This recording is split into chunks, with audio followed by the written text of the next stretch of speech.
What does it mean to be empowered? A wonderful teacher of mine, Elisa Starkweather, taught me that to be empowered means to be at choice.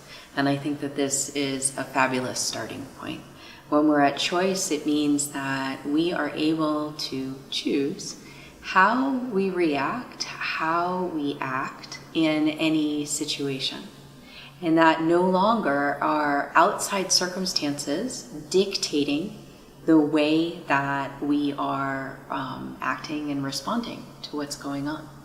And so feeling this sense of choice is at the root of overcoming our victimhood, which victimhood is something that is epidemic and in our lives.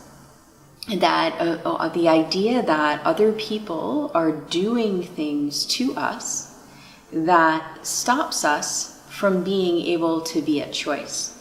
And it feels like this at times for sure. There are situations where, because of everything that we've experienced in our life, it is so difficult to actually feel like we are at choice.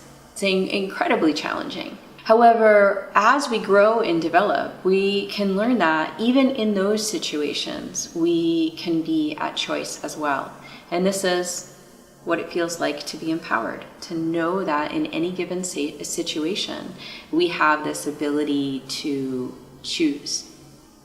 And so when we are trying to overcome this pervasive belief that we don't have power in our lives, we are right squarely in the realm of the victim. The victim does not have power over their life and their situations. And this isn't to say that there aren't situations where people are victimized. There most certainly are situations where people are victimized, where because of circumstances, they have only bad options to choose from. And so we're not so much talking about these situations as we're talking about a way of approaching life, a foundational way of approaching life where we are continually interacting with the world as if we're a victim. And we're looking for the world to make corrections and to treat us differently, rather than starting to choose to treat ourselves differently and to show up to the situation in a different way. Like many things in life, it is important that we give a lot of compassion and forgiveness and acceptance for this part of ourselves. We can't move past the victim way of doing things, this victim mentality, without giving ourselves these things. You can't beat the victim up and tell the victim to get over it. That's not the way that it works.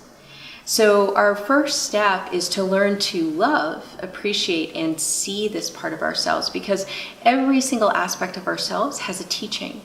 It has something important to inform us about ourselves, about life, about others, about what we can do.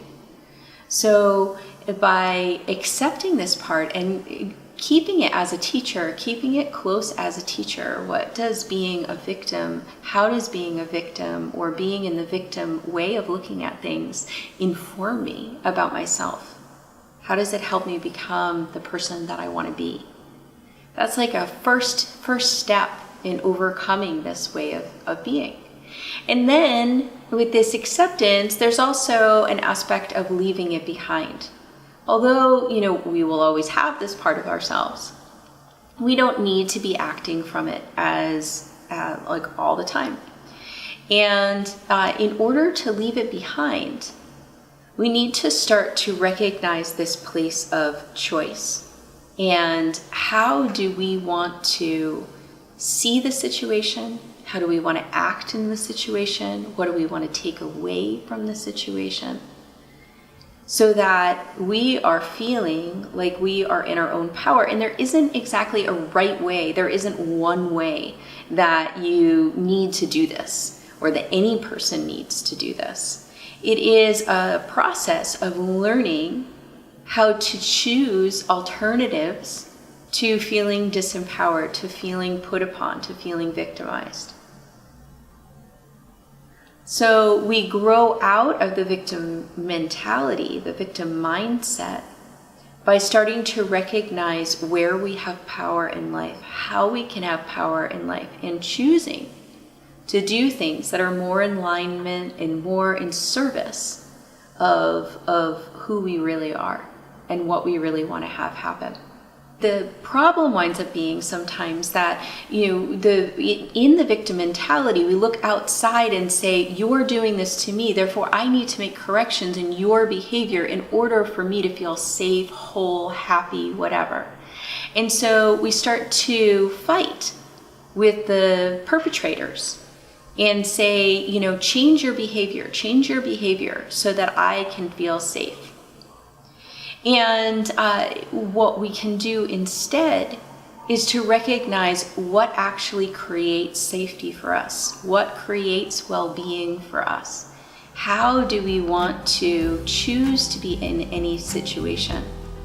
And what situations do we want to choose not to be in, so that we can take really excellent care of ourselves?